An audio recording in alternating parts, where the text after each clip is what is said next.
Hello everyone, I have Princess Aurora Rose here with me, and she's wearing her pretty pink woolen crocheted crown with little pearls in it, and her pyjamas of the night are a white sleeper with a bunnies in the garden pattern all over. And she's sitting in the swing waiting to hear a story. And this story is very special to me, and it's about a princess. And when I was a child, I loved my books. I still have most of them, but my very favourite storybook disappeared a long time ago. And I was telling my son Jeffrey quite some time ago that I wished I still had the book, but I couldn't remember the title or the publisher. I could just remember some of the storyline. So I told him a bit about it, and then one day he came home with this printout and said, "Is there any chance this is the book?" He'd done some research. And I said, "Absolutely yes, that's it. I recognised the cover straight away." And I was telling my friend Pam that he'd found the title, and then she surprised me for my 50th birthday and found a copy of the book second-hand. Now the one I had was quite a big picture book, and this one is a Rand McNally elf book, and that's really good because it fits beautifully in my scrapbook.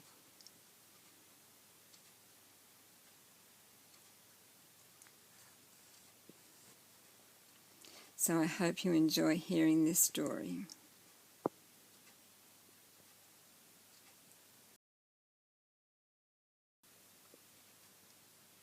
A Present for the Princess.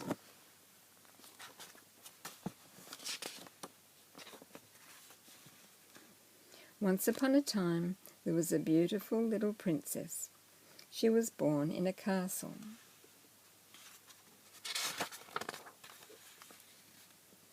Her father was a king, her mother was a queen, and she had a big sister who was practicing to be a queen.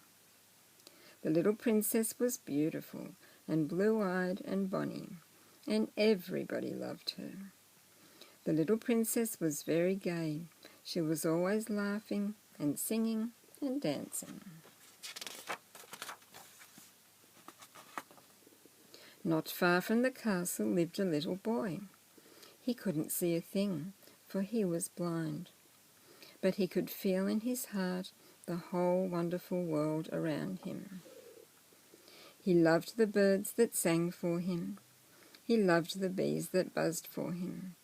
He loved the flowers that made a sweet smell for his little pudgy nose. And once upon a time, the little blind boy heard that the princess was coming to see him.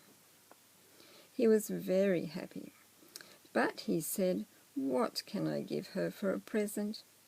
And he thought, and he thought, and he thought.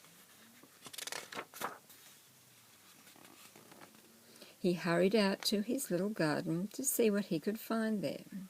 Could he give a cabbage to the princess? The princess might laugh at a cabbage. Could he give an onion to a princess? An onion might make the princess cry. He asked the birds what he could give the princess for a present, but they didn't know. He asked the flowers, but they didn't know. Then he asked the bees, and they knew. "The nicest present in the whole wide world," buzzed the bees, "is a big, red, rosy strawberry." "Is that right?" he asked the sun, and the sun just beamed. So the little blind boy set out a strawberry plant in his own little garden. He could feel the moist, warm earth with his fingers. He could feel the little bitty green strawberry when it formed on the plant. He thought it would grow, but he knew he needed help.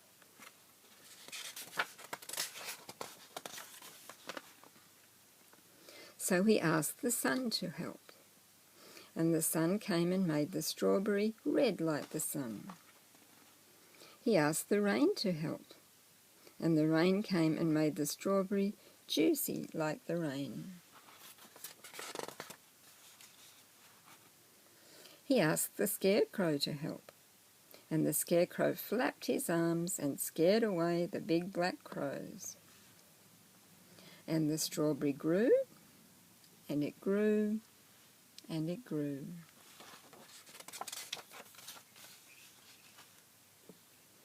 At last the great day came, the day for the visit of the princess. The little blind boy rushed out to his garden. Tenderly he felt the strawberry. "Is it ready?" he whispered anxiously.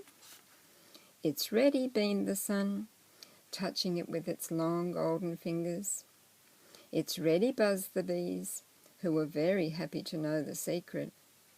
"It's ready," flapped the scarecrow proudly, for he thought he had the most important job of all.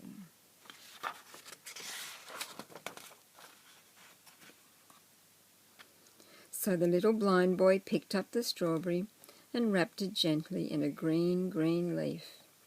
And he made a deep bow and gave the strawberry to the princess. It was redder than a rose from the castle garden. It was sweeter than the honey of the bees. It was juicier than a big fat raindrop. It was the best strawberry in the whole wide, wonderful world.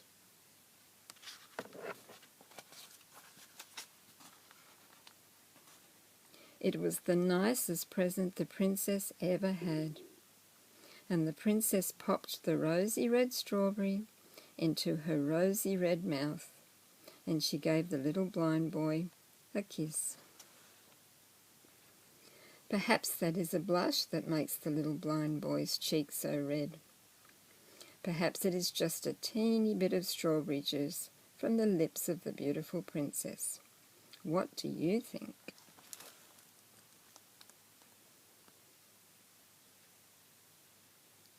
Thanks for watching and listening.